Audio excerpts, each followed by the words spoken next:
The Lamidi Apapa-led faction of the Labour Party has faulted the agitation by the Nigeria Labour Congress and Trade Union Congress against the removal of fuel subsidy, insisting Peter Obi supported the idea. Addressing the media in Abuja, the factional national publicity secretary of the Labour Party, Arabambi Abayomi, says it will amount to double standards for organized labour to backtrack on what was part of the Labour Party's campaign promises.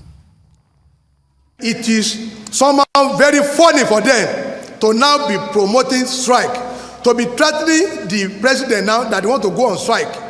I want them to apologize to Nigerians for accepting with Mr. Peter Obi that they will support him to remove this, the fuel subsidy, 100%. They should not now be running after the president that had just been sworn in. He was not the one that removed the subsidy. Mr. Peter Obi said the subsidy had been removed. They told us this last year that by June 2022, subsidy will come to an end.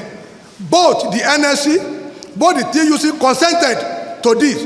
So for them now to be appropriating and reprobating, it is not fair on Nigerians.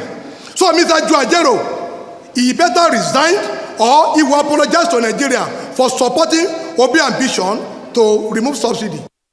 Right, I guess he's asking Joe Ajaero to apologize to Nigerians for supporting Peter Obi's ambition as well. But you know, the NLC have threatened that strike, and a lot of many state workers are supporting the strike. And I also believe that the NUJ has also chimed in. They are joining that strike action. Yeah. As you know, Bayo Onanuga has been trending, because he's also accused Joe Ajaero of being political in this case. What are your thoughts? Oji, it's a season of politics. Yeah. But first and foremost, I don't know on what basis Abayomi Arabambi is stressing himself this much to demand Ajaero's resignation. Ajaero is doing his job, and he has every right, I believe, to change his mind if he wants to. The same way that Arabambi himself has always been flip-flopping when it comes to matters of Labour Party. So much so that you may even want to ask, is he really fighting the cause of the Labour Party? Or is he planted there to mess things up, to be the enemy, within?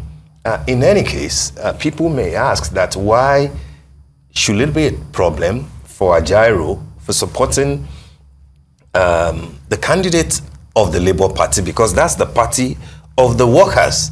The same way that the man who is now the president today, Asiwaju Bola Ahmed Tinubu, in 2012 didn't just support Labour, but also wrote a strongly worded letter, on why subsidy at that time could not be removed by the incumbent president then, Goodluck Jonathan, stating clearly that it will amount to breaking a social contract with the people.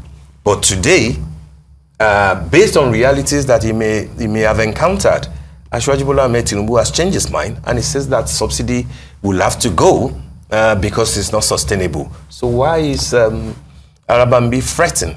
Who says that next year or tomorrow that he can change his position on what is happening? But my worry about what he's saying is that why does he have to attack policies of his own party, or what looks like the position of his own party, just because he has an axe to grind? Wait, you mean who? Arabambi, the gentleman. He's not attacking the policies of his own party. He's saying that the NLC is going against Peter Obi's policy, which is that Peter Obi said that on the first day when he becomes president, he would remove subsidy. So it's not like he's attacking, he's actually supporting that stance. And he's saying that Joe should resign his position because he supported Peter Obi. It's actually a veiled attack, if you drill down. Yes. It's playing a game,